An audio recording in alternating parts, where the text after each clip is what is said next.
Hey guys, we're James and Kestra with the Boundless Bronicky, or Jimmy and Kiki, as some say. We want to help you today avoid all the stressors that come with hooking up your rig, whether it's a tow behind or a fifth wheel, and getting backed into your perfect campsite so you can enjoy your camping season. Beginning a trip, end a trip, we're gonna make it easier on you. We've learned all this stuff with over almost 5 years on the road. We've stayed at like 150 different places. So let's get started. All right, we'll make the very first one very simple. It's light outside, so if you can avoid it, do not hitch up in the dark. Actually, I'll give you guys a little tiny bit of a story. I worked for the Army for 18 years as captain in the fire department, and one night we got a call on a guy that was hooking up his tow behind with the stabilizers, the sway bar stabilizers, in the dark. And when he went to crank up on the stabilizers, he couldn't see the latch because it was so dark, and he thought he was hooked in. And when he let go of it, somehow all the weight of the trailer pinched his pinky finger, and it almost cut his pinky finger off. So if you can avoid it and you want to save your hands or any other problems, do not hook up in the dark. What are we doing that we say to never do? Hook up in the dark. We're hitching up in the dark. So you are ready to go. Your trailer is loaded up with all your snacks and you got your spot reserved. You want to make sure that your truck and your trailer are prepped. And this is just like a few simple things, but number one, if you're towing a fifth wheel, let's open up that tailgate. Yes, oh my goodness. You guys know who you are. If you're actually one of the people that forgot to drop your tailgate and backed into your kingpin, let us know in the comments. How much that damage costs. On some of these new trucks, these tailgates, so like your cameras in there, all kinds of stuff. So tailgate's open, truck bed is clear. Yep. I mean, if you've got some camping stuff in here, you're fine, but you want to make sure it's all below the bed rails. Uncover the hitch. Uncover the hitch. So we keep our hitch covered because we like to keep it looking really nice. We tow with a B&W companion hitch. So you want to make sure that your hitch is all prepped. Yep. So basically by that, we're completely locked in, right? We've prepped this in a way that we don't have to do so much on travel day. And so my pivot arms have white lithium grease on it. They're ready to go. And inside of our jaws, I've put just a little bit of automotive chassis grease here and just a little tiny bit on the kingpin. That's really the only spots you need to grease these. We use a graphite lube plate that attaches to the bottom of our pin box right around our kingpin. And what that does is it allows us to eliminate putting grease up in here, because you really, when your fifth wheel and your truck are married together, as some might say, you want them, like a marriage, to work really well together. Yeah, smoothly. And if you don't have that lube or a graphite lube plate, then there's going to be friction. Get yourself a graphite lube plate. If they're like 50 bucks. And if you don't do that, you have to add just a little bit of grease right up here so that when your trailer is on here, it slides really nice and easy. And then last tip here, make sure that your jaws are open. Yep. You cannot get the kingpin to go into the jaws if it's not open. So we do tow with the B&W companion hitch. We have worked with B&W for the last 4 years. They're one of our channel sponsors. They're awesome. They make super high quality products, American steel. They're out of Humboldt, Kansas. We will link in the description the exact hitch that we have. We have the Ford OEM puck system, which has a super small footprint in our truck bed, which is really nice.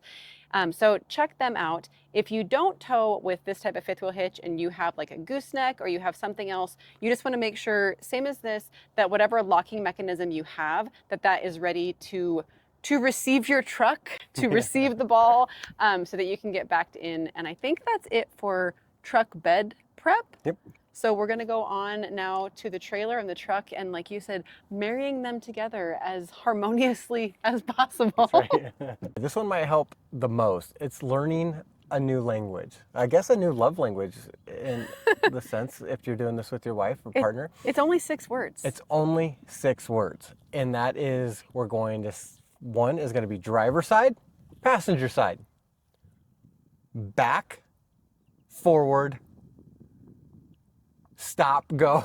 I almost forgot the old language. 6 words. Well, I was looking at you like you're so excited. I was like missing something. So stop, go. Because if you say whoa, whoa, that sounds like go, right? Especially when you're 30, 40 feet behind the driver. With the diesel engine running. With the diesel engine running, if you got a diesel.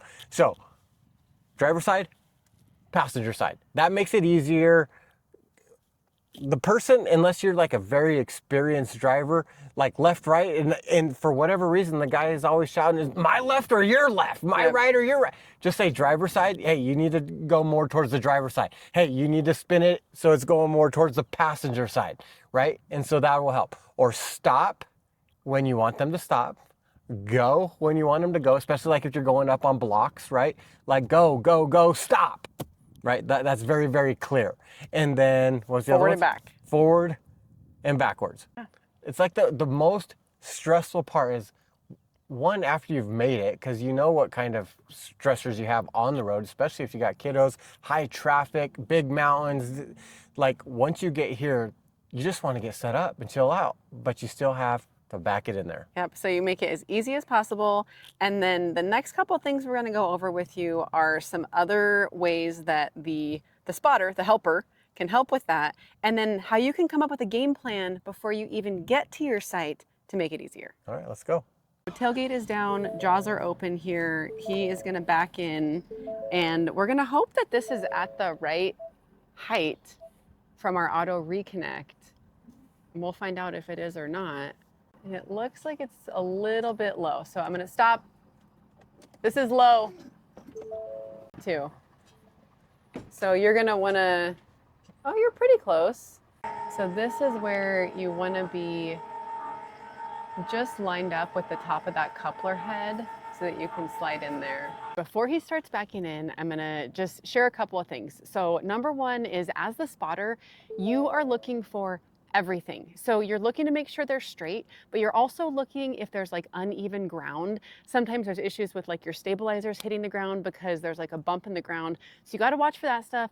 Also, you have to watch for like trees overhead that the top of your trailer might hit. So there's a lot involved in this. So I'm going to have him start the truck, back up, and then I'm going to show you the next thing on my list, which is big arm movements. So you want to be doing these big arm movements. There you go.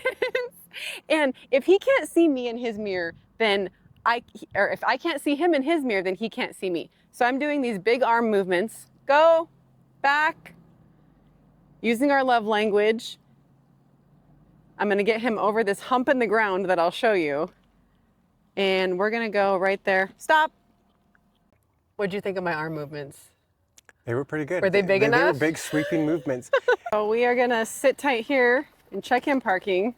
Okay. And this is the next thing on our list. We're gonna go scope out the site.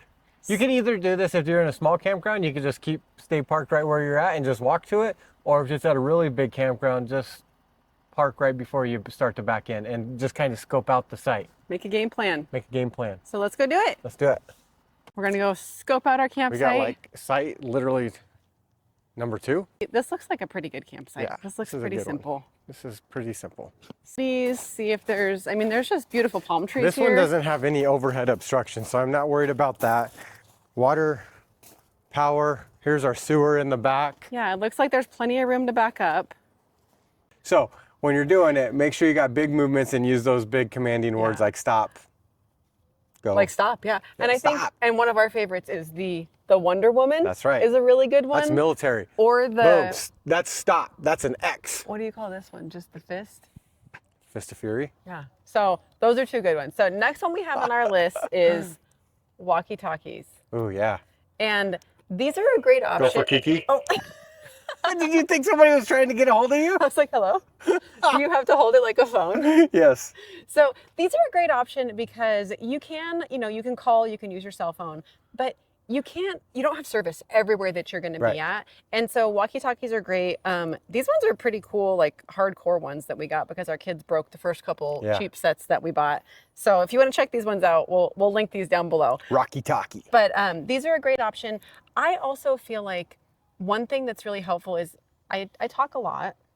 I don't know if you've noticed that. Yeah, I talk a lot. And so sometimes if he gets all of my internal, external dialogue with myself while he's backing up, I may be saying stuff that he doesn't need to necessarily hear. You are. And so when you're using a walkie-talkie, it's intentional where you push the button to talk. So you're only saying things that are like mission essential, That's right? right. Yeah. Yeah. So walkie talkies are a good investment. These are also really good if you have two vehicles that you're traveling in, so that you can Yep. communicate while you're on the road. We've done that. All right, so on the last one, if you do have phone reception, I think this might be the game-winning tip. This might be. So So let's move on to the let's next show spot you and we'll show guys. you that one. So I am going to video call you right now on Google Meet. Okay. So he's going to get pulled. Are you going to answer? If you call me. Using the video call lets the driver see the exact same view that the spotter has of the back of the trailer. So in addition to the hand motions and the verbal cues that you're giving, they now have a visual of the back of the trailer as well. All right, so what's your best tip? What did we forget that we should absolutely be doing as well? Yeah, maybe there's something we don't even know about that Ooh. people are doing to be able to get backed in. Hopefully, we gave you some good information that will help you to hitch up a little easier and get backed into those campsites. Or maybe you at least got a laugh at some of the stuff that we were doing. So anyway, make sure that you like, subscribe, comment, let us know what you think. And we got to go get this trailer set up. So we'll see you next Sunday. see you guys later. Bye.